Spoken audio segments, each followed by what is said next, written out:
Hey everybody, welcome to my channel, The Magical Solution. My name is Leilani. So I've got YouTube playing right now. I've got my private Facebook group, The Magical Solution, This Is How We Grow. And I got my TikTok people right up there. And we're all here ready to do the second part of the Spirits book by Allan Kardec. We're going to be reading chapters 4 through 7 today. So I ask all of you guys, have your notebook, your pen ready, have your drink ready, have your cigar or whatever your thing of choice is ready, and just let's listen. Let's just have a good time, okay? So I want to get started right away. Those of you who are in the Facebook group, when you make comments onto this platform, you have to give me your screen name first so I know who it is. Otherwise, it just shows up as Facebook user. All right. I want to get right into it because it is a little lengthy. It's about this much. It's not too bad. And I want to make sure that we get through it within the hour/hour and a half that we have together. Okay. But by all means, ask questions. Don't be shy. We'll keep it going. So we left off on the last chapter of chapter 1. And this chapter is entitled Spirits. And what we're going to talk about in this chapter is, I'm sorry, the last chapter of chapter 1 is entitled The Vital Principle. My bad. Spirits is for the next chapter. Sorry. And what's going to be in this chapter is the organic and inorganic beings, life and death, and intelligence and instinct. All right. So those are the topics that are going to be covered within this chapter. So just to kind of give you guys some more background on this book, like I mentioned in the previous video, this book was written by Allan Kardec from the perspective of like being a skeptic, being a scientific scholar, and he's basically like interviewing a medium and getting this information directly from spirit. So it's kind of like having a conversation. Okay, so let's get started. Organic and inorganic beings, that's what we're on. Organic beings are those possessing an inner source of activity that gives them life. They are born, they grow, they reproduce, and they die. They are provided with special organs in order to accomplish the various life functions that are appropriate for their needs and their self-preservation. They include human beings, animals, and plants. Inorganic beings possess neither vitality nor their own ability to move. They are formed solely by the aggregation of matter, minerals, water, air, etc. Number 60. Now, each question is numbered. So chapters 1 through 3, we left off on number 59. So that's why he kind of picks up where he left off. Number 60. Does one and the same force unite the material elements in both organic and inorganic bodies? Yes. The law of attraction, which is the same for all. Number 61. Is there any difference between the matter of organic and inorganic bodies? The matter is always the same, but in organic bodies, it is animalized. Number 62. What is the cause of the animalization of matter? It's union with the vital principle. Now remember, when we talked in chapters 1 through 3, the vital principle being that fluid, being that thing that connects spirit to matter. This is where the difference is between at least what the spirit is saying here, between organic bodies being animalized and inorganic bodies having matter. Number 63. Does the vital principle reside within some particular agent, or is it merely a property of organized matter? In other words, is it a cause or an effect? It is both. Life is an effect produced by the action of this agent upon matter. However, without matter, the agent is not life, just as matter cannot be alive without the agent. It gives life to all beings that absorb and assimilate it. Number 64. We have seen the spirit and matter are two elements comprising the universe. Does that vital principle form a third? It is certainly one of the elements required in the composition of the universe, but it has its origin in the modifications of the one universal matter. You may regard it as an element like oxygen or hydrogen, but even these are not truly primitive elements because they both derive from one and the same principle. What would seem to imply that vitality does not result from a separate primitive agent, but rather from a special property of the universal matter, which has undergone certain modifications. That follows from what we have just stated. Number 65. Does the vital principle reside in any one of the bodies known to us? Its source is in the universal fluid.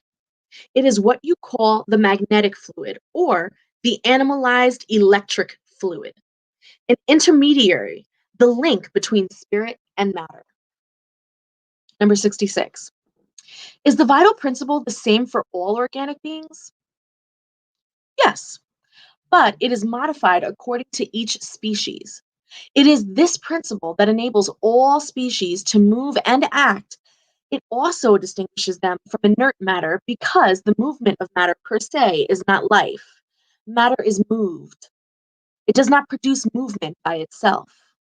Ooh, you guys, remember how I said in the last video, like this book was written way before this all quantum physics stuff. Like this is serious. This is a spirit talking about physics and talking about quantum physics before that shit was a thing, y'all. Okay, I'm sorry. I get excited whenever I talk about this. I gotta stop. I'm sorry. Okay, get back in the zone, you guys. Number 67. Is vitality a permanent attribute of the vital agent, or does it only develop through the functioning of organs? It develops only as the body develops. Haven't we already stated that without matter, this agent is not life per se? The union of the two is necessary to produce life. Could we say that vitality is in a latent state whenever the vital agent is not united with the body? Yes, that is the case. The organs as a whole comprise a sort of mechanism that is driven by the inner activity or vital principle residing within them. This vital principle is the motive force behind all organic bodies. It gives impulse to the organs, whose action reciprocally maintains and develops the vital principle, somewhat as a friction develops heat. The topic of life and death. Number 68. What causes the death of organic beings? Their organs wear out. Could we compare death to the cessation of movement in a machine that has broken down? Yes. It's the machine that has been badly assembled. It breaks down. Likewise, if the body becomes diseased, life leaves it. Number 69. Why does an injury to the heart seem to cause death more often than one to any other organ? The heart is a life-producing machine. Nevertheless, it is not the only organ to which an injury causes death. It is only one of the body's essential parts. Number 70. What happens to the matter of the vital principle of organic beings after death? The inert matter decomposes and is used to form other beings. The vital principle returns to the vital mass. After the death of an organic being, the elements that had formed its body undergo new combinations to form new beings. These new beings, in turn, draw the principle of life and activity from the universal source. They absorb and assimilate it and restore it again to that source as soon as they themselves cease to exist. The organs are impregnated, so to speak, with the vital fluid, which enables all the body's components to heal when certain injuries occur and to restore functions that have temporarily ceased. However, when the elements essential for the functioning of the organs are destroyed or profoundly altered, the vital fluid cannot transmit this life giving movement to them, and the organism dies. A body's organs necessarily interact with one another to a lesser or greater extent, and this reciprocity of action results from their being in harmony as a whole. Their functions cease when something destroys this harmony, just like what occurs in the movement of a mechanism when its essential components break down, or like a clock that has been worn out by use or broken by accident, and in which there is no longer any motive force to keep it running. We have even better image of life and death in electronic devices. Such a device receives electricity, stores it in a latent state, as do all bodies in nature. However, the electric phenomenon does not manifest until the electric fluid is put in motion by a certain cause. Only then can we say that the device is alive. When the cause of the activity ceases, so does the phenomenon. The device returns to the state of inertia. Organic bodies may thus be compared to batteries or electronic devices in which the vital fluid's activity produces the phenomenon of life, and the cessation of this activity causes death. The amount of vital fluid is not the same in all organic beings. It varies according to species and is not consistent in the same individual or in various individuals of the same species. There are those who are saturated, so to speak, with this fluid, while others possess barely any of it. This is why, for some, life is more active, more energetic, and in a certain way, superabundant. The amount of vital fluid may become depleted and insufficient for maintaining life if it is not renewed by absorbing and assimilating substances that contain it. Finally, the vital fluid may be transmitted from one individual to another. Those who have greater quantities of it can give it to those who have less. And in certain cases, they can bring it back, a life on the verge of being extinguished. Ooh, child, you talking about all kinds of stuff here. Oh my goodness. Next subject, intelligence and instinct. Number 71. Is intelligence an attribute of the vital principle? No. Plants are alive, but they do not think. They only have organic life. Intelligence and matter are independent of each other. A body may be alive, yet lack intelligence, but intelligence can only be expressed through material organs. Only the union with spirit endows animalized matter with intelligence. Intelligence is a special faculty possessed by certain classes of organic beings, which it endows with thought, the willpower to act, and the awareness of their own existence and individuality. Additionally, it endows them with the means to establish relations with the external world and to provide for their own needs. We may therefore distinguish the following. First, inanimate beings, formed of matter alone, without vitality or intelligence. These are the solid bodies of minerals. Second, animate, non thinking beings, formed of matter and endowed with vitality but not intelligence. And third, animate beings, formed of matter, endowed with vitality, and possessed of an intelligent principle that gives them the ability to think. Number 72. What is the source of intelligence? We have already said the universal intelligence. Could we say that every intelligent being draws and assimilates a portion of intelligence from the universal source in the same way that it draws and assimilates the principle of material life? That is only an imprecise comparison because intelligence is a faculty proper to each being and comprises its mental individuality. Besides, you already know that there are matters that humans are not allowed to comprehend. This is one of them for now. Number 73. Is instinct something other than intelligence? Not exactly. It is a type of intelligence. Instinct is non reasoning intelligence, through which all beings provide for their own needs. Number 74. Can we draw a line between instinct and intelligence, i.e., can we determine when one ends and the other begins? No, for they frequently commingle. However, we can very well distinguish the actions belonging to instinct from those belonging to intelligence. Number 75. Is it correct to say that the instinctive faculties decrease as the intellectual faculties increase? No. Instinct is always present, but humans neglect it. Instinct can lead us to the good. It almost always guides us, sometimes more surely than our own reason. It never errs. Why isn't reason always an infallible guide? It would be if it were not distorted by pride, selfishness, and faulty education. Instinct does not reason, whereas reason calls for choice and endows humans with free will. Instinct is rudimentary intelligence. It differs from intelligence per se in that its manifestations are almost always spontaneous, while those of intelligence are the result of planning and deliberate action. Instinct manifests in various ways according to the different species and their needs. In beings with consciousness and the perception of external things, it allies itself with intelligence, i.e., with will and freedom. So now we are finally on part 2, okay?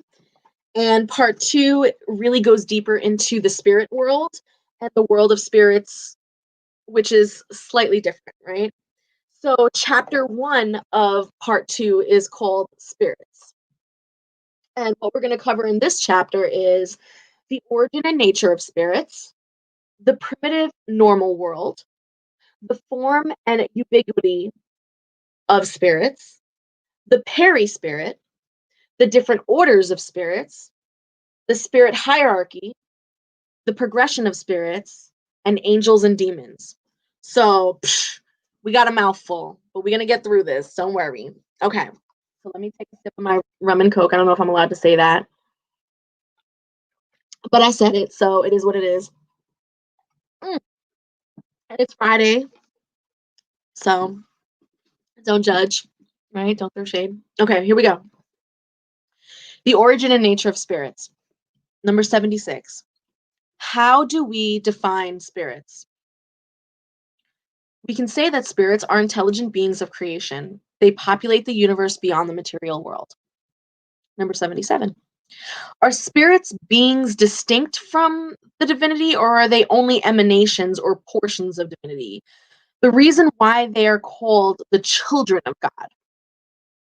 Oh heavens, they are God's work.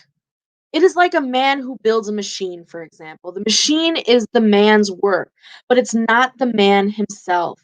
You know that when individuals make nice and useful things, they call them their children, their creation. Well, then, it is the same with God. We are God's children because we are products of the divine work. Number 78. Did spirits have a beginning, or have they existed from all eternity, like God? If spirits had no beginning, they would be equal to God. And on the contrary, they are God's creation and subject to the divine will. God has existed from all eternity.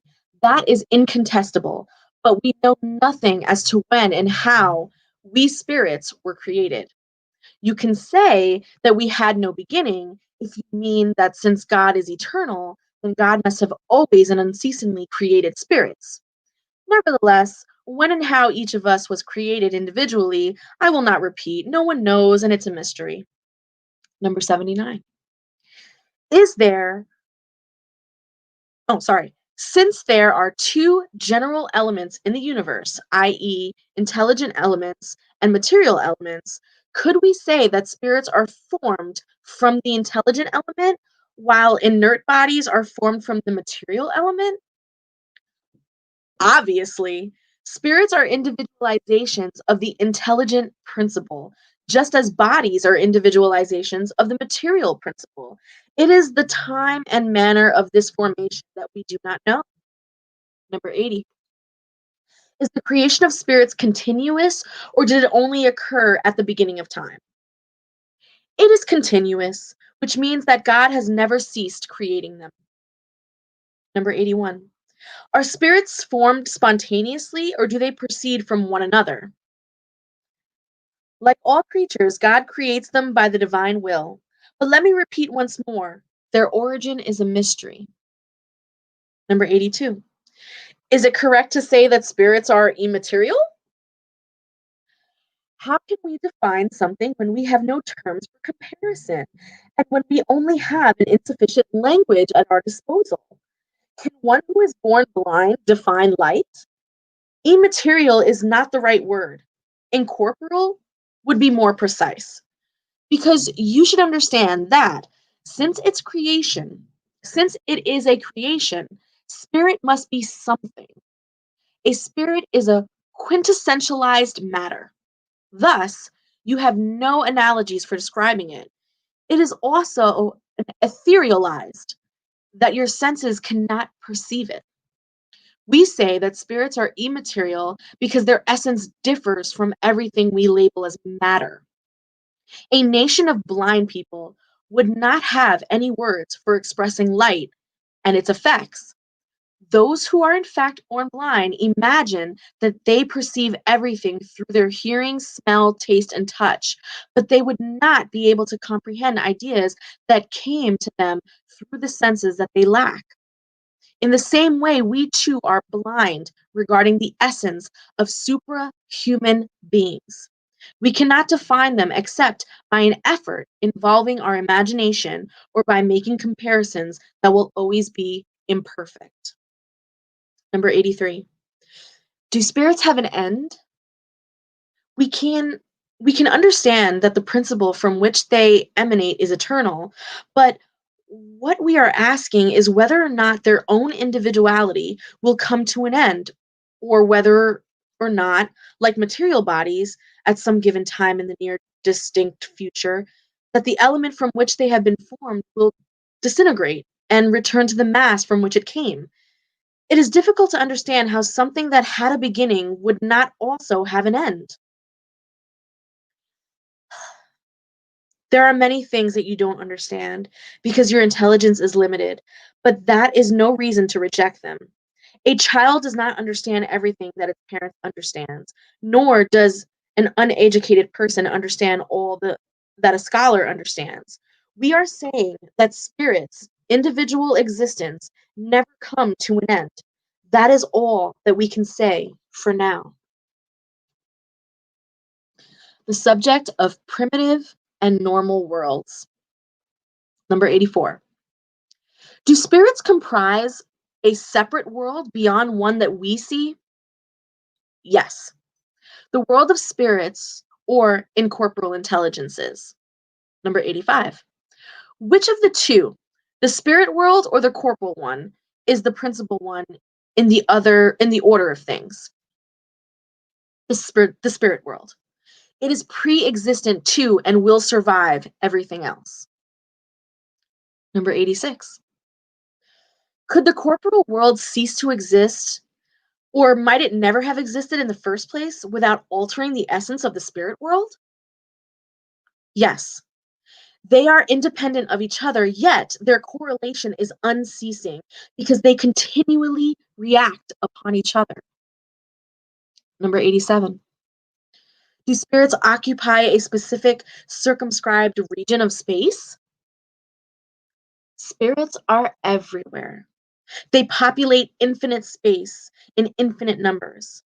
There are even some who are constantly at your side, observing and acting upon you without your being aware of it at all. This is because spirits are one of the powers of nature and one of the instruments that God uses for fulfilling the providential designs. However, not all spirits can go everywhere because there are regions that are forbidden to those who are less advanced. We are now on the subject of the form and ubiquity of spirits. Number 88. Do spirits have a specific, limited, constant form? To your eyes, no. To ours, yes. You might say that they resemble a flame or a glow or an ethereal spark. Oh, shit. Does this flame or spark have a color? To you, it varies from color of a dark ruby to a brilliant one, depending on the degree of the individual spirit's purity. Spirit beings Spirit beings are ordinarily represented with a flame or a star on their brow. It is an allegory which alludes to the essential nature of spirits. The flame or the star is placed there because there is the seat of intelligence. Number 89. Do spirits take any amount of time to travel across space? Yes, but they are as fast as thought itself. It's thought. It isn't thought the soul itself moving from one place to another? When thought is in a place, the soul is there too, since it is the soul that does the thinking. Thought is one of its attributes. Number 90.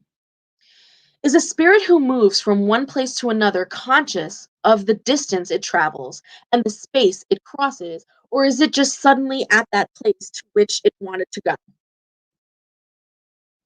Either way, if it wants to, a spirit can be perfectly aware of the distance it crosses, or such distance may seem to disappear completely.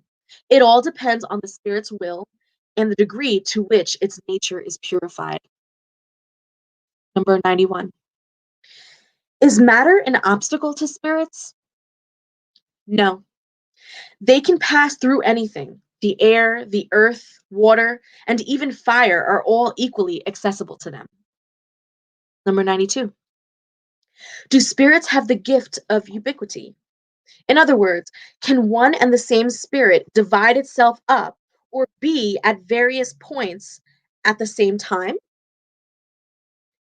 A spirit cannot divide itself up. However, each is a center radiating in different directions, and that is why it appears to be in many places at the same time. Look at the sun. The sun is only one body, yet it radiates all around and sends its rays to great distances. Nevertheless, it does not divide itself up. Do all spirits radiate with the same power? Far from it. It depends on their degree of purity. Each spirit is an indivisible unit, but each one can extend its thought in different directions without dividing itself up. We should understand the gift of ubiquity attributed to spirits only in this sense. A spirit is like a spark which projects its light far off and can be perceived from all points of the horizon. Or like an individual who, without changing places or dividing him or herself up, can transmit orders and signals and movements to different points. We are now on the subject of perispirit. Number 93. Is the spirit per se without a covering, or as some insist, is it surrounded by some kind of a substance? The spirit is surrounded by a substance that might look vaporous to you, but which is still quite dense to us. Nevertheless, it is sufficiently vaporous to be able to raise itself up into the air and travel to wherever it wants to go. As a fruit seed is surrounded by the perisperm, the spirit per se is surrounded by an envelope which, by comparison, may be called the perispirit. Number 94. Where does a spirit get this semi-material envelope thing? From each globe's own universal fluid. That is why the perispirit is not the same on all worlds. In passing from one world to another, spirits change their envelope just as you change your clothes. Then when spirits then when spirits from more highly evolved worlds come to ours, do they take on a denser perispirit? They must clothe themselves with your matter, as we have already said. Number 95. Does the spirit's semi-material envelope have a specific form, or can it be seen? Yes. It takes on form according to the spirit's volition, and that is how it sometimes appears to you in dreams or in a waking state, and how it may take on a visible and even tangible form. We're now on the subject of the different orders of spirits. Number 96. Ooh, I'm getting hot, you guys. Ooh, I'm getting hot. Okay, here we go.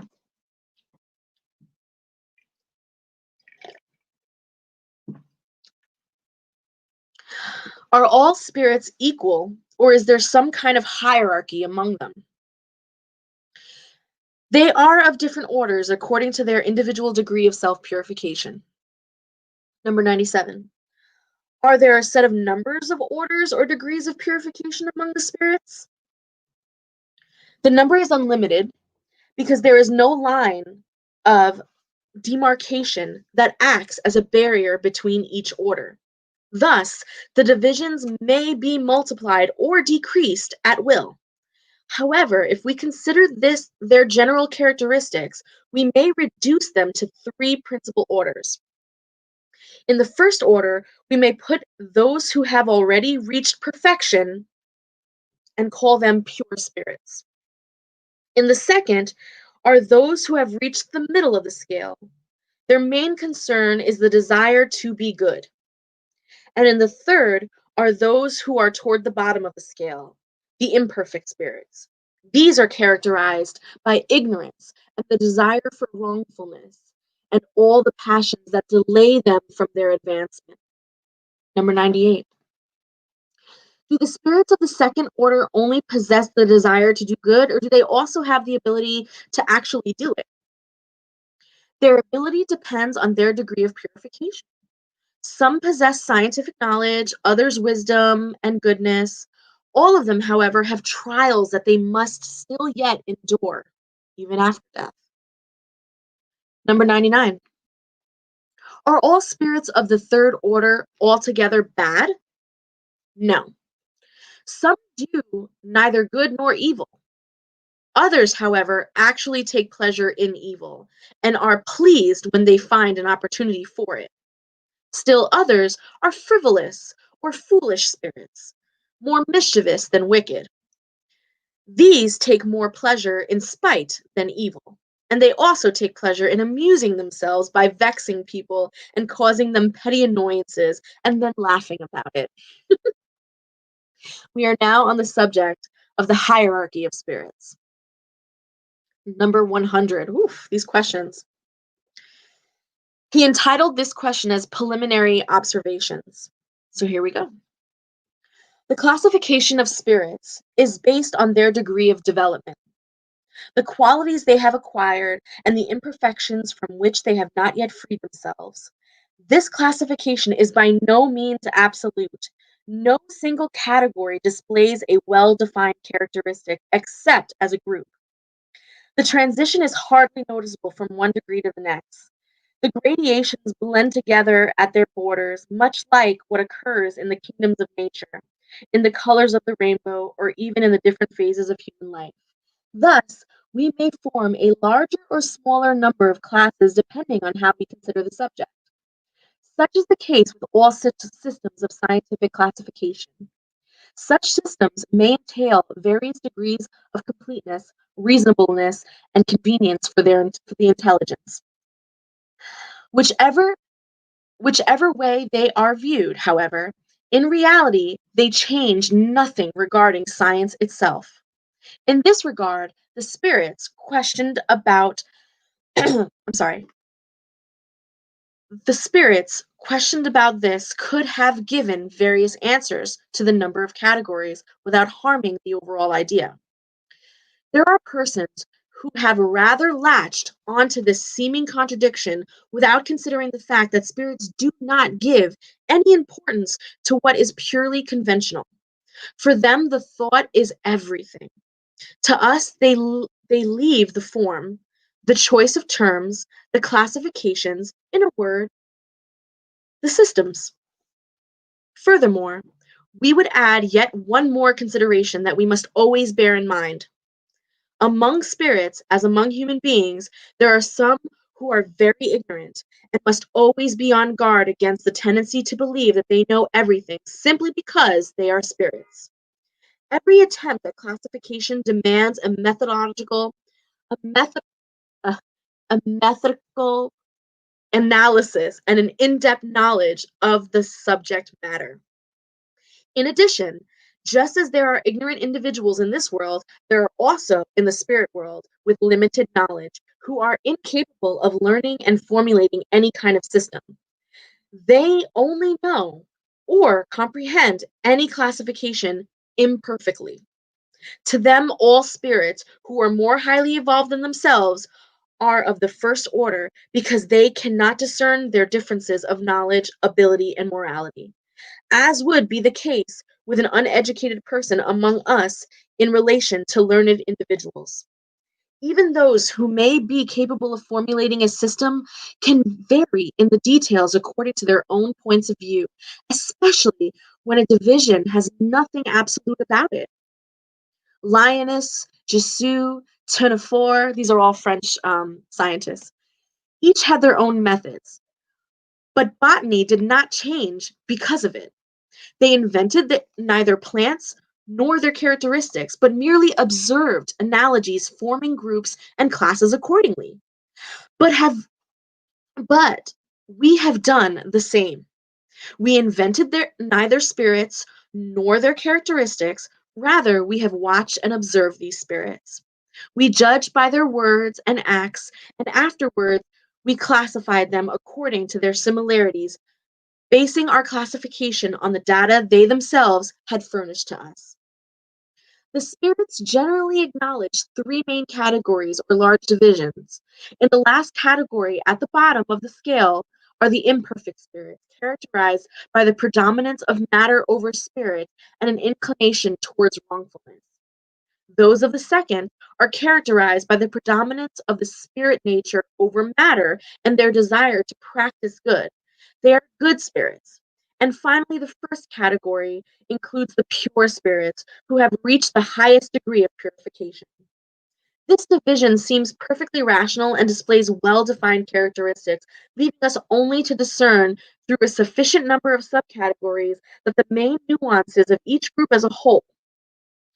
That is what we did with the help of the spirits, whose benevolent instructions have never failed us. With the aid of the following classifications, it will be easy to determine the order and the degree of the highly evolved or less evolved spirits with whom we may associate, and consequently, the degree of trust and esteem they deserve. In some ways, this is the key to the Spiritist science because it alone can explain to us the anomalies that sometimes appear in communications by enlightening us regarding spirits' intellectual and moral inequalities. However, we should note that spirits do not perpetually and exclusively belong to this or that class.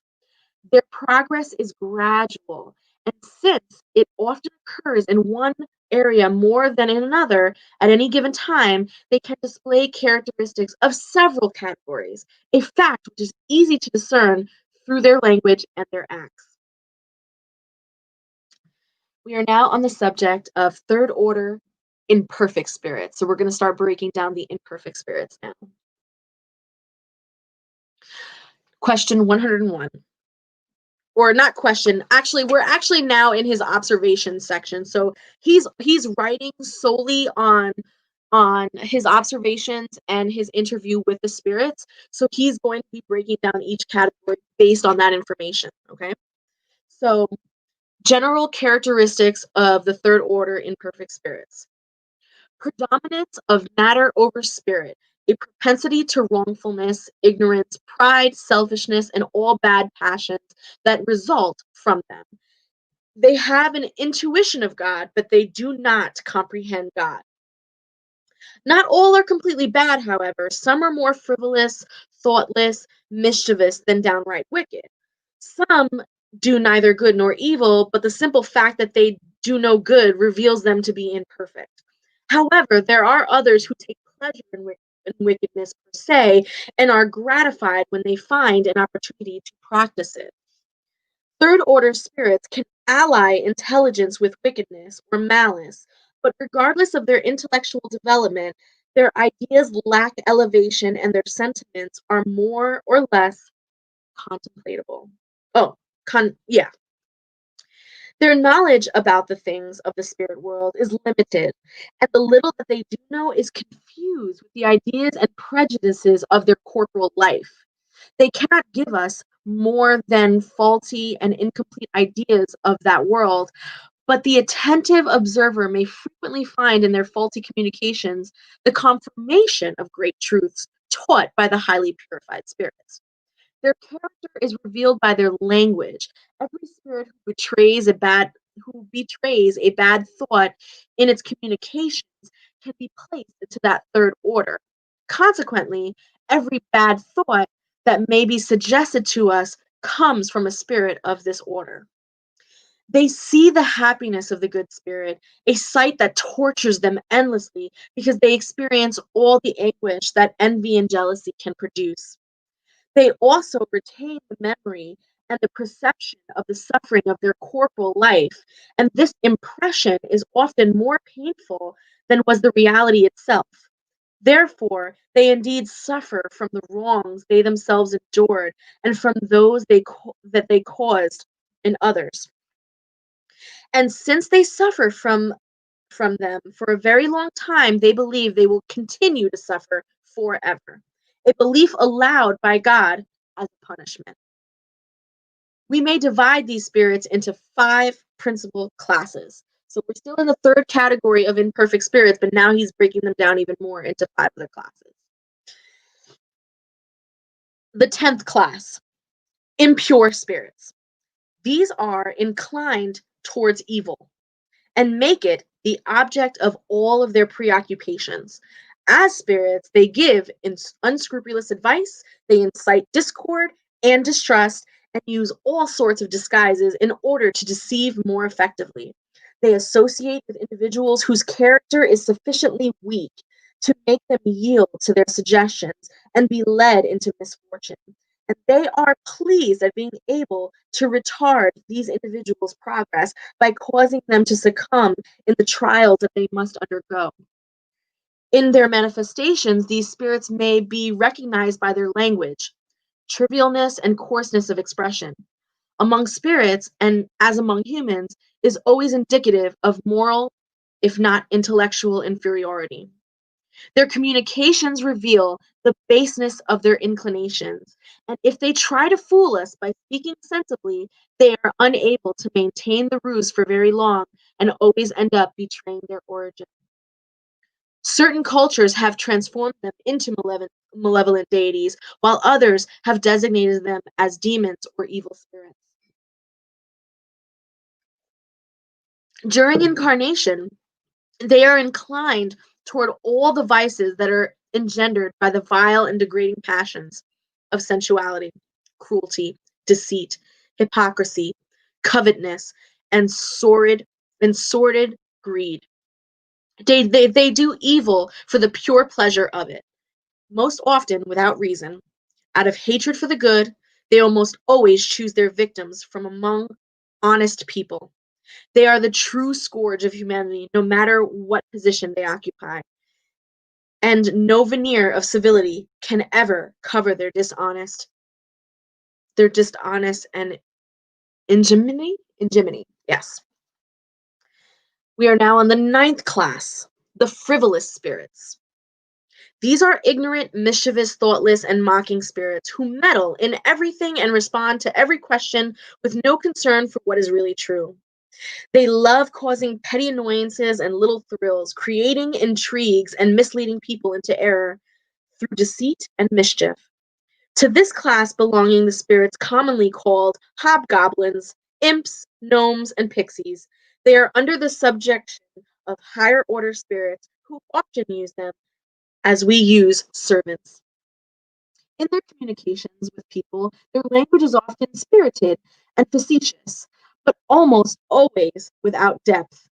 They seize upon human oddities and absurdities which they comment on with sarcasm and satire. If they distinguish names, it is more out of mischievousness than wickedness. That kind of sounds like me. I'm not gonna lie, I sound like a frivolous spirit. All right, I gotta get my life together. Hold on.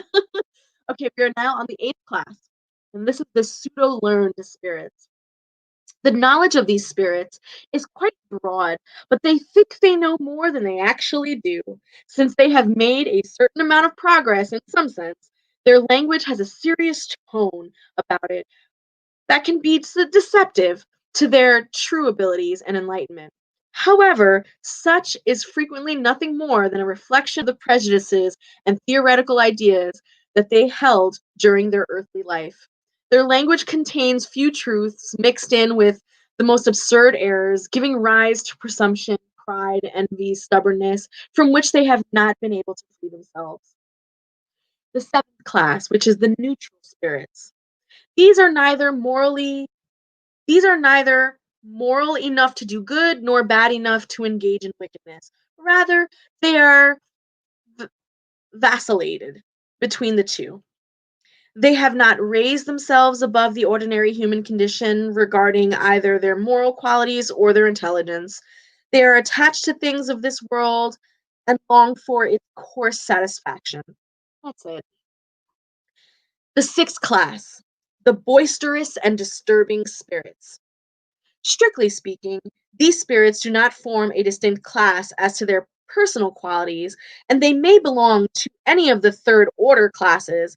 They frequently make their presence known through perceptible and physical effects, such as raps and the movement and abnormal displacements of solid objects, the movement of the air, etc. They appear to be more attached to matter than the others, and they are the principal agents of instability in the globe's elements, whether they are acting upon the atmosphere like water, fire, and solid bodies, or in the entrails of the earth. One can recognize whenever such phenomenon are not due to any fortuitous and physical cause because there is an intentional, intelligent character about them. Although all spirits can produce this phenomenon, higher order spirits usually leave them to the subtle ones since they are more suitable for material rather than intelligent matters. Thus, when the higher order spirits deem that manifestations of this type are useful, they use these spirits as their agents. I hope that was understood. Now we're into the second order, the good spirits, and he's going to start breaking that down now. Okay? General characteristics of the good spirits: predominance of spirit over matter, desire to do good. These spirits' qualities and ability to do good are in proportion to the degree of the advancement they have reached. Some possess scientific knowledge, while others display wisdom or benevolence. The more highly evolved ones combine knowledge with moral qualities. Since they have not yet dematerialized themselves completely, and depending on their class, they still preserve stronger or weaker traces of their corporal existence and might display some of their formal eccentricities in their language or habits. If it were not for this, they would be purified spirits. They comprehend God and the infinite, and they already enjoy the happiness of the morally upright. In addition, they feel happy when they do good and hinder evil. The love that unites them is a source of ineffable happiness, and they cannot be affected by envy, remorse, or any of the other base passions afflicting the imperfect spirits. Nevertheless, they must continue to undergo trials until they reach perfection. As spirits, they encourage good thoughts in people and dissuade them from the path of wrongdoing. They also watch over the lives of those who have made themselves worthy, and they neutralize the influence of imperfect spirits on those who do not yield to them. When incarnate, they are good and benevolent towards others. They do good for its own sake, and they neither allow themselves to be led by pride, selfishness, or ambition, nor do they display hatred, bitterness, envy, or jealousy. In popular belief, this order includes the spirits called good spirits, guardian spirits, and spirits of benevolence. In times of ignorance and superstition, they are regarded as benef- Beneficent deities. We may divide this order into 4 principal groups. Let's do it. Group number 5, benevolent spirits. Their dominant quality is kindness. They take pleasure in serving and protecting human beings, but their knowledge is limited. Their progress has occurred more in the moral sense than in the intellectual sense. The 4th class, learned spirits. These are especially distinguished by the extent of their knowledge. They are less concerned with moral issues because they have a greater aptitude for scientific ones, but they only pursue the science for its usefulness. These spirits are also free from the passions that characterize imperfect spirits. The 3rd class, wise spirits. These are characterized by moral qualities of the highest degree. Even though they do not possess unlimited knowledge, they are endowed with an intellectual capacity that enables them to judge people and things precisely. The 2nd class, the high order of spirits. These combine science, wisdom, and goodness. Their language only displays benevolence and is always noble, elevated, and frequently sublime. Their lofty status renders them more able than others to impart to us the most correct notions concerning the things of the incorporeal world within the limits of the knowledge permitted to us. They willingly communicate with those who, in good faith, seek truth and whose souls are sufficiently freed from earthly connections to enable such understanding. However, they turn from those who are only motivated out of curiosity or who, through the influence of matter, turn from practicing from good. When they incarnate on Earth, under exceptional circumstances, they accomplish a mission of progress, displaying to us the type of perfection to which humankind can aspire to in this world. And now we are on the first order of spirits, which is the pure spirits. And once again, he's going to break this all down. We're going to first start with the general characteristics. The general characteristics of pure spirits are that there's no influence from matter. They're absolute intellectual and moral superiority in relation to the spirits of the other orders. First and only class. These spirits, so when he breaks it down, there's only one class. So there's no like orders of the pure spirits. There's only one class. These spirits have ascended through all of the degrees of the hierarchy and have freed themselves from all the impurities of matter. Having reached the highest perfection possible for created beings, they have no moral trials or expiations to endure. Moreover, because they are no longer subject to reincarnation in perishable bodies, they live eternally in the bosom of God. Since they are no longer subject to the needs or vicissitudes of material life, they enjoy unalterable bliss. Nevertheless, such bliss is not not monotonous idleness lived in perpetual contemplation. They are the messengers and ministers of God, whose orders they carry out to maintain universal harmony. They direct all the spirits beneath them and help them to perfect themselves and assign them their missions.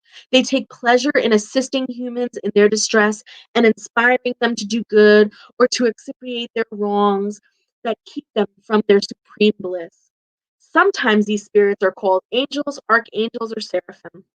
Humans may communicate with them, but those who claim to have them constantly at their orders are very presumptuous indeed. I love that. They're like, you fucking lying. That's what they said. You lying, bitch. We are now on the subject of the progression of spirits. We're back to the questions again. So we went through all the observations and all the breakdowns by Allan Kardec. Now we are back to Allan Kardec interviewing the medium and having this sort of dialogue back and forth. Question 144. Are spirits good or bad by nature, or may they seek to improve themselves? They may improve themselves. As they do so, they pass from lower order to higher ones. Question 115. Have some spirits been created good and others bad? God has created all spirits. simple and ignorant, without knowledge. God has given each of them a mission. It is aimed at enlightening them and progressively leading them towards perfection through knowledge of the truth in order to draw them near to God. In that perfection, they will find eternal bliss without any troubles. Spirits acquire knowledge by experiencing the trials that God has imposed on them. Some humbly accept these trials and thus arrive more quickly at their destiny, whereas others cannot endure them without complaining. Thus, through their own fault, these latter ones remain far from the perfection and bliss promised to them. Then there are spirits at their origin. Then the question is, then are all spirits at their origin ignorant and inexperienced, like children, who gradually acquire the knowledge they lack by passing through the different phases of human life? Yes, that is an accurate comparison. How much children improve depends on their behavior. Rebellious children remain ignorant and imperfect. However, human life has an ending, whereas that of spirits go on forever. 116. Are there spirits who remain forever in the lower orders? No. All will become perfect. They change, I'll bet slowly, for as we once said, a just and merciful father cannot banish his children forever. Do you think that God, who is so great, so good, and so just, could be worse than you are to yourselves? Question 117. Does it depend on spirits themselves to hasten their advancement towards perfection? Absolutely. The amount of time it takes depends on their desire and submission to God's will. Doesn't a well behaved child learn faster than one who is obstinate? Number 118. Can spirits regress? Ooh, that's a great question. No. As they progress, they gain an understanding of what is holding them back from perfection. And when a spirit finishes a particular trial, it never forgets the knowledge it has acquired. A spirit may remain stationary, but it never regresses. 119. Could God exempt spirits from the trials that are required of them to reach the first order? If they had been created already perfect, they would not deserve to enjoy the benefits of that perfection. Where would the merit be without the struggle? Besides, inequality among them is necessary for their personalities to develop. While the missions entrusted to them in the various degrees of the hierarchy reside in the designs of Providence for ensuring the harmony of the universe. Since it is possible for everyone in societal life to reach the highest positions, we might just as easily ask why sovereigns of countries do not make generals of every one of their soldiers, why all entry level employees are not made supervisors, or why all students are not professors. There is, however, one distinct difference between societal life and spirit life, in that the former is limited and does not always allow everyone to reach the highest degree, whereas the latter is unlimited and ensures everyone the possibility of reaching their highest position. Question 120. Must all spirits pass through the trials of evil to reach good? Not evil, ignorance. Why have some spirits followed the path of the good, but others the path of evil? Don't they all have free will? God does not create bad spirits. They are created simple and ignorant, that is, capable of both good and evil. Those who are bad have become so through their own will. Question 122. At their origin, how are spirits free to choose between good and evil when they are not yet self aware? Isn't is there some inner principle or tendency that leads them more towards one side than the other? Free will develops as the spirit acquires self awareness. There would be no actual choice if it were made by a cause extraneous to the spirit's will. The cause is not within the spirit, but outside, in the influence to which it yields in virtue of its free will. This is the great symbol of the fall of humankind and the original sin. Some yielded to the temptations, and others resisted. Where do the influences that act upon spirits come from? From the imperfect spirits who seek to involve and dominate them, and who delight in making them succumb. This is what is represented in the allegory of Satan. Does this influence act on a spirit only when it first comes into being?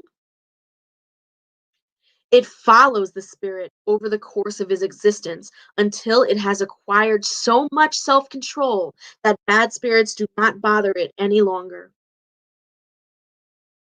Question 123. Why does God allow spirits to follow the path of evil? How do you dare ask God to give an account for the divine acts? Do you think you can delve into God's will? Instead, you should say that God's wisdom is found in the freedom of choice and that has been granted to each spirit so that each one may have the merit of its own deeds. Question 124.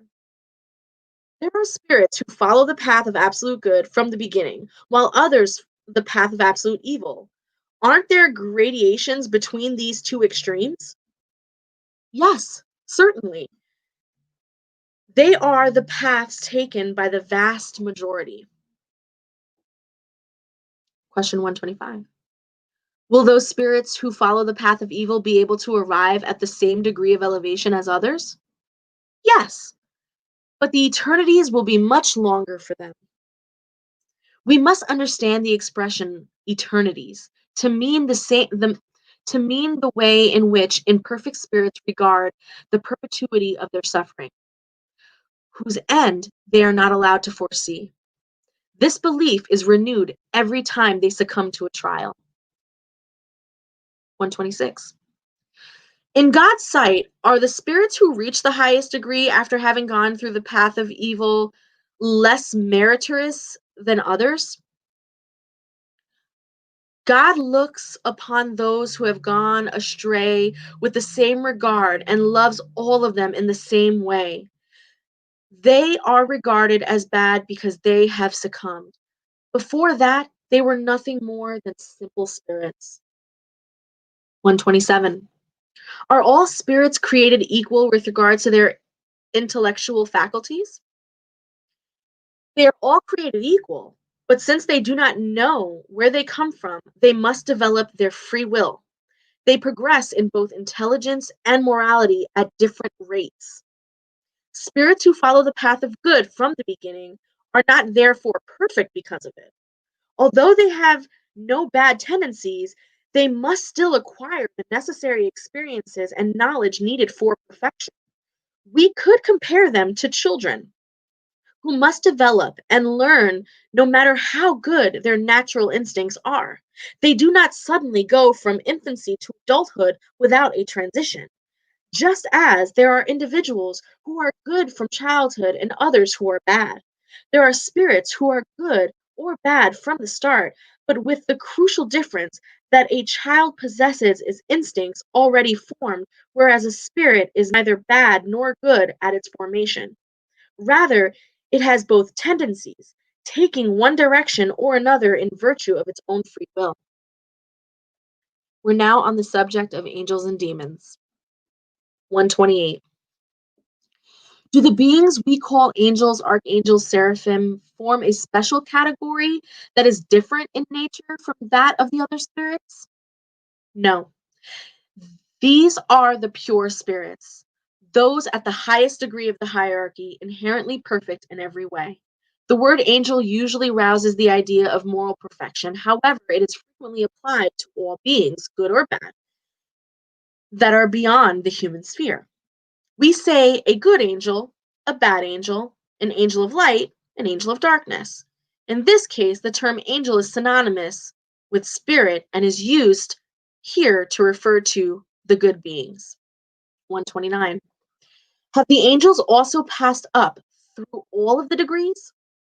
They have passed up through all of them. But as we have already said, some accepted their mission without grumbling and thus were able to arrive more quickly, and others took a longer or shorter amount of time to reach perfection. 130. If the opinion of holding that there are beings that were created perfect and superior to all others from the start is erroneous, how does one explain their presence in the traditions of nearly all cultures?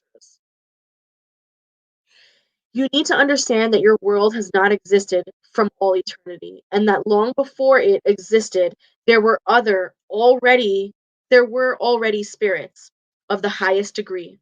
Hence, people assume they have always been perfect. 131. Are there demons in the usual sense of the word? If there were demons, there would be the work of God nevertheless. But would God be just and good in creating unfortunate beings that are eternally turned towards evil? If there are demons, they reside on your less evolved world and on other similar ones. They are the hypocritical men and women who portray as just God as a cruel and vindictive one. They are those who imagine they can please God by the abominable behaviors they commit in the divine name. Only in its modern meaning does the word demon imply the idea of evil spirits, because the Greek word daemon, from which it derives, means genius or intelligence and applies to all good and bad incorporeal beings without distinction. According to the common meaning of the word, demons are essentially malevolent entities, but like everything else, they would have to be one of God's creations. God is supremely just and good and could not have created beings predisposed to evil by their very nature and condemned from eternity. On the other hand, if they were not one of God's works, they would be eternal like God, in which case there would be many sovereign powers. The first condition for every doctrine is that to be logical. Therefore, in its absolute meaning, the doctrine of demon lacks this essential point. In the beliefs of less evolved cultures and do not understand the attributes of God, it is conceivable that alongside their evil deities, they also believe in the existence of demons. Nevertheless, for those who accept the goodness of God as an attribute par excellence, it would negate the divine goodness and be illogical and contradictory to suppose that God would have created beings dictated to evil and destined to indulge in it forever. Proponents of demons find support in the words of Christ, and we will certainly not contest the authority of his teachings, which we would like to see more in people's hearts than in our lips. But can they really be that certain of the meaning he attributed to the word demon? After all, do we not know that the allegorical form is one of the characteristics of his language? Should everything contained in the Gospels be taken literally? We need no further proof beyond this passage. And then he quotes a passage. Immediately after those days of affliction, the sun shall be darkened, the moon shall not give its light, the stars shall not fall from heaven, and the powers of the heavens shall be shaken. Verily I say unto you, this generation shall not pass away before all these things are fulfilled. Have we not seen be fulfilled? Period. Have we not seen the form of the biblical text contradicted by science, where it refers to the creation and movement of the earth? Could it not be the same regarding certain figurative expressions employed by Christ, who had to speak according to the time and the region in which he found himself? Christ could not have consciously made an erroneous statement. Therefore, if in his words there were things that seem to contradict reason, it is either because we have not understood them or because we have wrongly interpreted them. Humans have treated demons the same as they have treated angels. Just as they have believed in the existence of beings perfect from all eternity, they have also taken the least evolved spirits as those who be completely bad forever. The word demon should therefore be understood as referring to impure spirits, who often are no better than the beings normally designated by that name. But with this difference, their state is only temporary. They are the imperfect spirits who protest against their trials, and as a result, they will have to endure them for a very long time. Nevertheless, they will finally arrive at perfection after having made the decision to do so. We might accept the term demon with this restriction, but because it is generally understood according to its exclusive meaning nowadays, it could lead to error and give credence to the belief in the existence of beings created especially for evil. And as for Satan, it is obviously that he is the personification of evil in allegorical form, because it is impossible to believe in a malevolent being who fights on par against divinity and whose sole concern is to contravene God's designs. Since humans need images and figures to impress their imagination, they have depicted an incorporeal being with material forms, endowed with attributes that portray their qualities or deficits. Thus, in wishing to personify time, the ancients pictured is an old man with a scythe and an hourglass. And in this case, it would have been contrary to the common sense to portray time as youth. The same was true of the allegories of fortune. In modern times, humans represent the angels of pure spirits as radiant beings with white wings, symbolizing purity, while they portray Satan with horns and claws and other bestial attributes, symbolizing the base passions. Common folk who are prone to take things literally see real entities in these symbols, just as they formerly saw Satan in the allegory of time, Saturn in the allegory of time. All right, y'all. We are on our last little chapter for tonight, and I might finish in time. My goal was to finish by 8:30, so we're gonna finish on time. I'm excited about that. So our last chapter is for today, is called The Incarnation of Spirits. The purpose of incarnation, the soul, and materialism. That's what we'll be covering. And then we are done, and we will meet up on Sunday, 7 p.m. Eastern Standard Time. Okay? So I'm excited. We're almost done, you guys. Number 132. What is the purpose of incarnation of spirits? God imposes incarnation for the purpose of leading spirits to perfection. For some, it is the expiation, and for others, it is a mission. However, in order to reach this perfection, they must undergo all vicissitudes of corporal existence. Therein lies their expiation. Incarnations has a further objective, which is to place spirits in situations where they can do their share in work of creation. To this end, on each world, they clothe themselves with an instrument that is in harmony with the essential matter of that world, so that they may use that instrument to carry out the orders of God. In this way, they contribute to the general work and progress at the same time. The activity of corporal beings is necessary for the evolution of the universe, but out of divine wisdom, God has willed that it is the same activity they might have a means of progressing and drawing near to God. Thus, through an admirable law of divine providence, everything is connected and everything in nature is solidarity. 133. Is incarnation necessary for spirits who have followed the path of good from the beginning? All are created simple and ignorant, gaining instruction through the struggles and tribulations of corporal life. Since God is just, God would not make some blissful without their having deserved it through hardship and work. But then, what is the benefit if there are spirits to follow the path of good if it does not exempt them from the hardships of corporal life? Like, what's the point? They reach the goal more quickly. Moreover, the hardships of life are often consequence of a spirit's imperfections, and the more purified it becomes, the fewer torments it will have to suffer. Spirits who are not envious, jealous, greedy, or ambitious will not have to endure the torments that result from such deficits. We are now on the subject of the soul. What is the soul? An incarnate spirit. What is the soul before it is union with a body? A spirit. Are souls and spirits therefore one and the same thing? Yes, souls are no more than spirits. Before uniting with a body, the soul is one of the intelligent beings who populate the invisible world. It is later temporarily assumes a physical envelope in order to purify and enlighten itself. Number 135. Do human beings possess something else besides a soul and a body? The link that unites the soul and the body.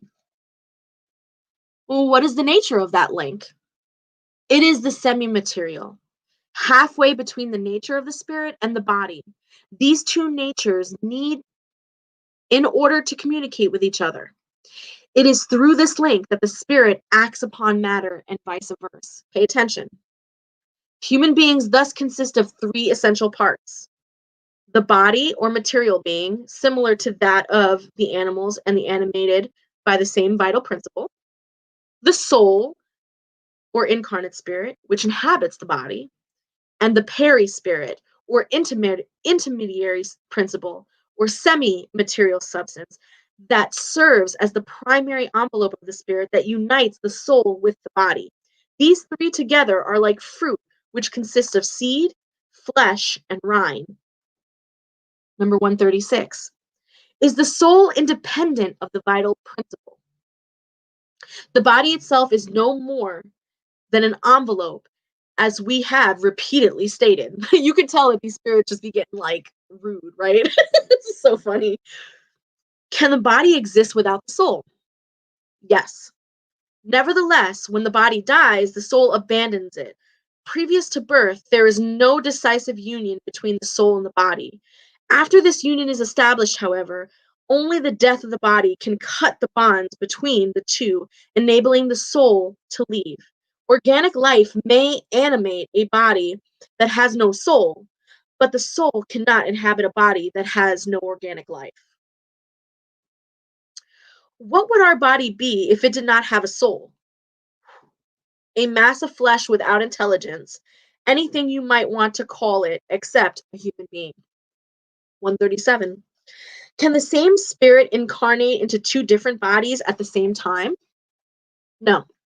The spirit is indivisible and cannot animate two different beings at the same time. 138. What about the opinion of those who regard the soul as being the principle of material life? It doesn't concern us, since it's only matter of words. Start by trying to understand each other.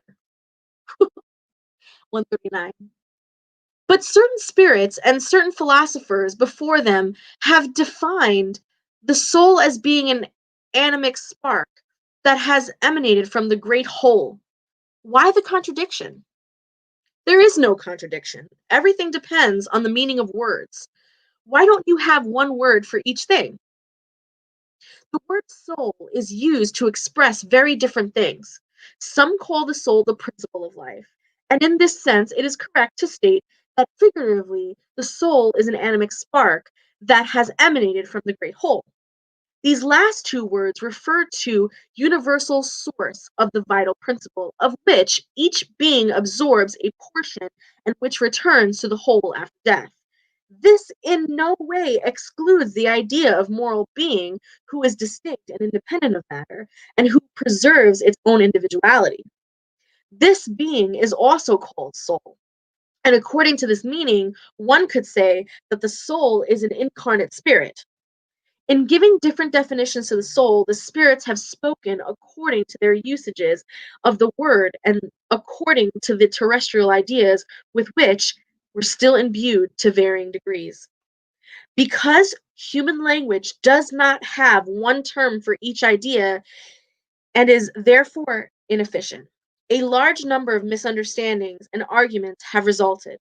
Hence, the reason why the high order of spirits tell us that we should first all try to understand each other rather than regarding words that we use.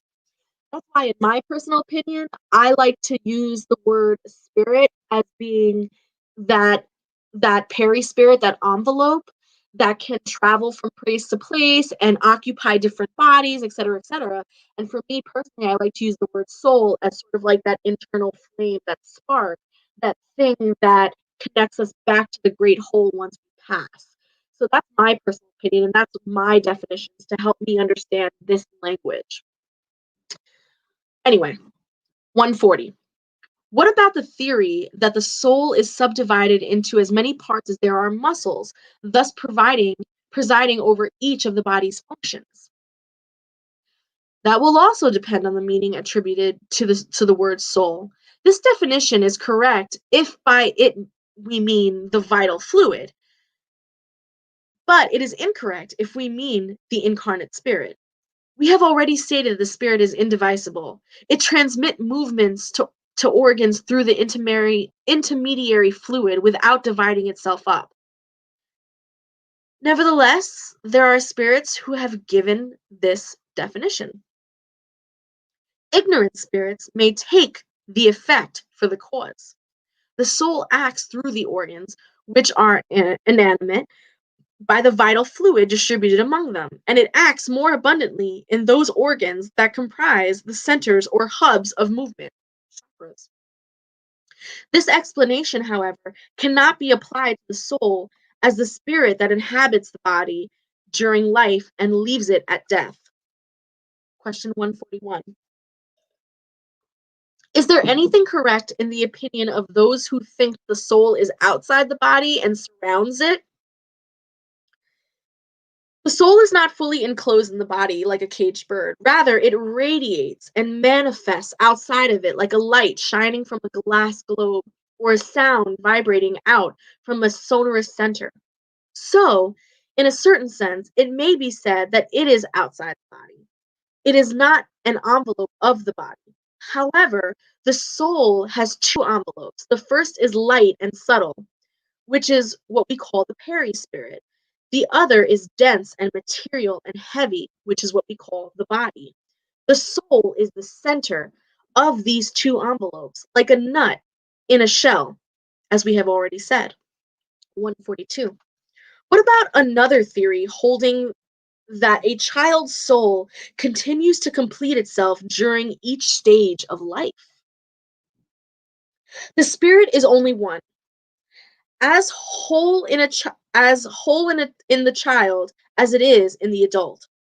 The instruments of the soul's manifestations, only bodily organs, develop and complete themselves. This is more theory that takes the effects for the cause.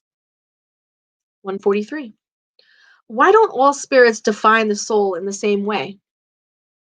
Not all spirits are equally enlightened regarding these matters. There are spirits who are still limited, who do not comprehend the abstract ideas. They are like the children living among you. There are also pseudo-learned spirits who make a big show of words in order to assert themselves. Another similarity to your society. Furthermore, even enlightened spirits may express themselves in different terms that have the same meaning, especially regarding matters that your language is incapable of clarifying. Hence, the need for the allegories and comparisons that you unfortunately take literally. 144. Then what is to be understood by the word soul? The word soul is the universal principle of life and intelligence from which individualities are born, but frequently those who use this expression do not understand it. The word soul is so flexible that everyone interprets it according to their own imaginings. At times, it has even been held that the earth itself has a soul, but by this we must understand it to mean the assembly of devoted spirits who direct your actions in the right direction when you listen to them, and who are, in a way, the lieutenants of God on your globe. 145. Why have so many ancient and modern philosophers discussed psychological science for so long without arriving at this truth? These individuals were and are the precursors of eternal spiritist doctrine, and have prepared the way for it. Being human and therefore subject to error, they have mistaken their own ideas for the light. These same errors, however, are served to bring the truth to light through the pros and cons of their doctrines. By the way, a comparative study would enable you to understand that it is in the midst of error that they are in the midst of error, that they're of their great truth. Oof, that didn't make any sense at all. 146. Does the soul have a defined and circumscribed seat within the body? No. Although it resides more particularly in the head, among great geniuses, all those who think much, and in the heart of those who feel much, who dedicate all of their actions to humankind. What should we think about the opinions of those who place the soul in some vital center? One could say that the spirit more specifically inhabits such a part of your organism since all the sensations converge at that point. But to place it that but to place it what may be considered as the center of vitality would be to confuse it with the vital fluid or principle. Nevertheless, one could say that the seat of the soul may be more particularly found in the organs that serve for manifesting the intellect and the moral qualities, so the head and the heart. We are now on the subject of materialism, and then we are done. Only 2 pages left. Good job, you guys. 147. What are the atomists, the people who practice anatomy, physiology, and in general, most of those who delve in the natural sciences frequently led into materialism. So basically, he wants to know why these people who study these particular sciences, why are they led to materialism like this? Physiologists judge everything by what they see because of pride. Humans imagine they know everything and cannot admit that something could be possibly beyond their understanding. Their own science thus makes them presumptuous. They think nature can hide from nothing. They think nature can hide nothing from them. 148. Isn't it odd that materialism is a consequence of studies that should, on the contrary, show humankind the superiority of intelligence governing the world? Should we therefore conclude that such studies are dangerous? It is not true that materialism is a consequence of such studies. Rather, it is the people who draw a false conclusion from them. For they can abuse even the very best of everything. Moreover, nothingness troubles them more than they would ever have you believe. And those who are the loudest are almost always more boastful than brave. Most of them are materialists because they have nothing available to fill that void of the abyss that has opened before them. However, throw them a life preserver and they will eagerly grab onto it. It is an aberration of the intelligence that leads some to see nothing in the organic beings but the action of matter as the basis of all of our actions. They see human bodies as nothing but the electrical apparatus, and they have not studied the mechanism of life except in the functioning of organs. They have seen life extinguished many times by the ruptured artery, but they perceive nothing except the artery. They have tried to discern whether or not there might be something else, but they have found nothing but inert matter. Moreover, since they have not seen the soul escape or been able to capture it, they have concluded that everything rests in the properties of matter, and thus, after death, the mind is reduced to nothingness.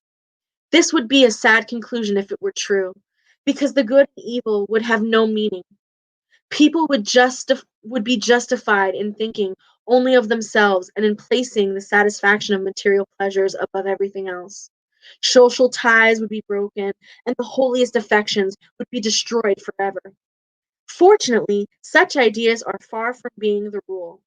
One could even say that they are the circumspect, composed of nothing more than individual opinions and nowhere erected as a doctrine. A society founded on such a basis would contain its own seeds of disillusion, and its members would tear each other to pieces like wild animals. Humans instinctively hold to the convictions that these things do not end for them once life is over. They arbor the ideas of nothingness. In vain they rebel against the idea of a future life, and when the final moments arrive, there are only a few who do not ask, what will become of them, because the idea of leaving life behind forever is too painful. Who indeed could indifferentially face absolute and eternal separation from everything that has been loved?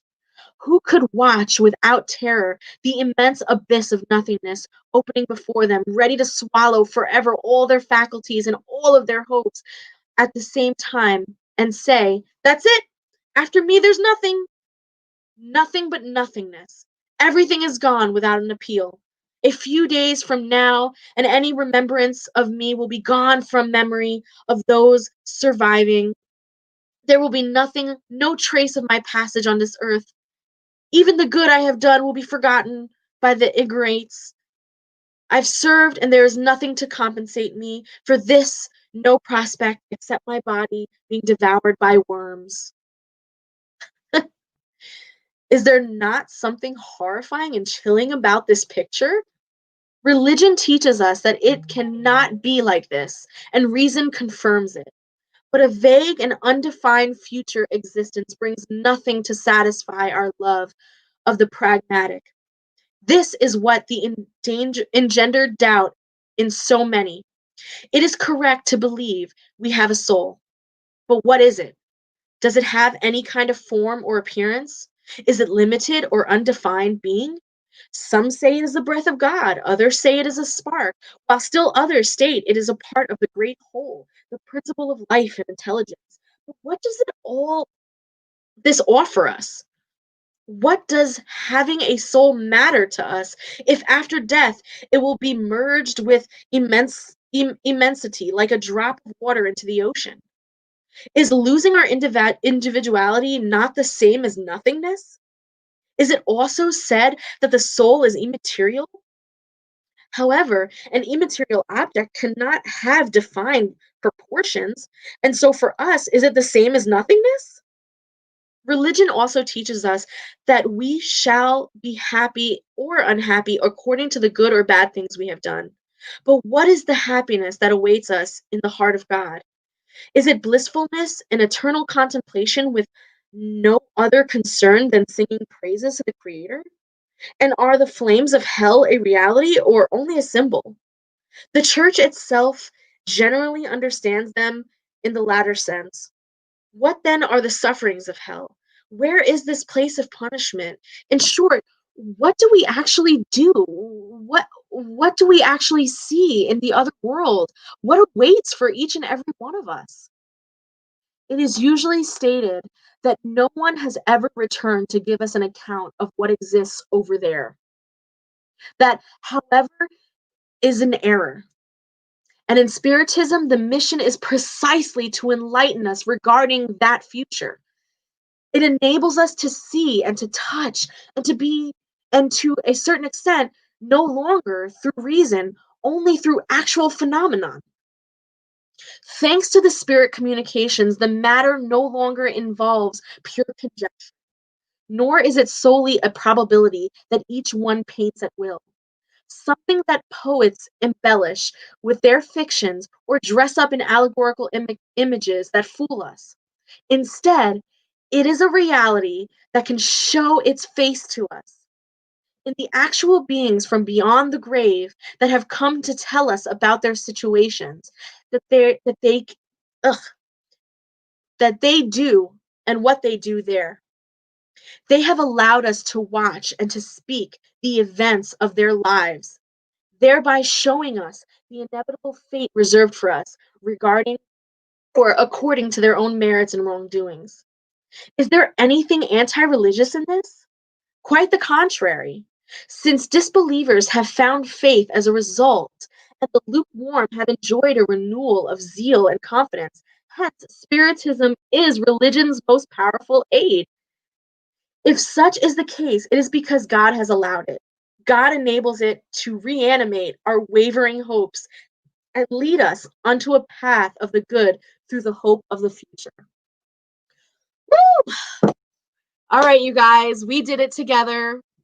I am really happy that you guys stuck with me. It was a long read, like I had mentioned early at the very beginning. But I hope you got a lot out of it. I'm going to just quickly look. We went 5 minutes over, but that's okay. I'm going to quickly look at some of these questions to see what we got here. Um, let's see. Yeah, yeah, it made me hot too. It did. Yeah. Let's see what else. What else? Don't worry, sweet sunshine. If you can't listen anymore, I will be on YouTube. This will be on YouTube. Awesome. All right, let's check Facebook and see what kind of questions we have here on Facebook. Oh, thank you, thank you. Um, so one of the questions by Marius was, how did I discover this book? So my practice is spiritismo, is spiritism, and this is actually our doctrine. So this is kind of like a Christian reading you their Bible. Um, so I wanted to let you in on my world, and I wanted to read you sort of what it is that I believe in. And it's not perfect. It's definitely not perfect. Just like the Bible and all of them are not perfect, but it definitely gives us a great, strong framework and foundation for us to build for ourselves. And it teaches us how to safely work with spirits so that then we can create our own journals and create our own dialogue with spirits and have spirits teach us their ways. So um, hopefully you found this information helpful. So you guys, we're going to go through the next 3 chapters next time, which is going to be chapters 8 through 11. And let's do this on Sunday night. Let's do Sunday night, 7 p.m. Eastern Standard Time. And I look forward to seeing everyone there. Thank you guys so much for joining me. And if you want to watch the recap, it'll be on my YouTube channel tomorrow morning by like around 9-10 a.m. Okay. Love you guys so much. Thank you so much. Mwah. Bye guys. Okay, so I'm gonna take off this one first. When did it become a tradition or a practice? This has pretty much always been a practice. I would say probably around the age of 16. I delved into my traditions of Espiritismo. So about 20 years now. All right, y'all. Have a good night.